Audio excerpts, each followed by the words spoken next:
All the politicians from Biafra land, are you learning your lesson?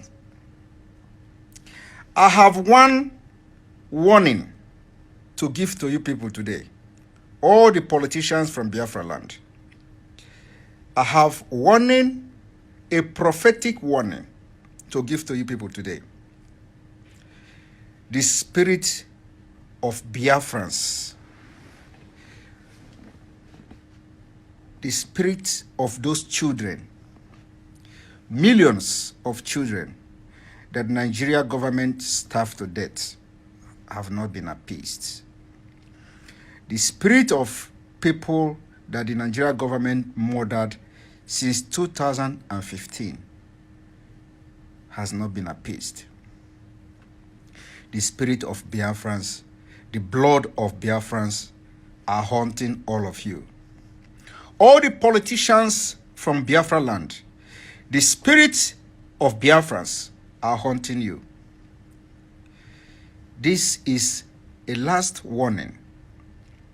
If you do not repent and start publicly, because all of you have Biafra in your mind, we know that. If you cannot publicly start commenting on the issue of Biafra, the government you are supporting will bring you down. And this bringing you down, all of you, will happen between now and June 2020. It is a prophecy. All of you will go down one after the other if you do not support Biafra.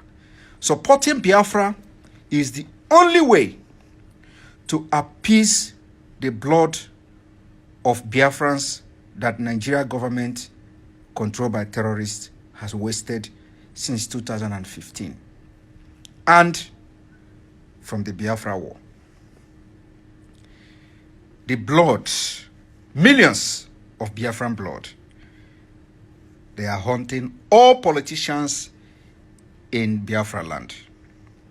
And all of you will begin to go down one after the other.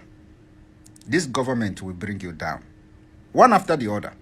The only way to escape the wrath of this caliphate is throwing your weight for Biafra referendum.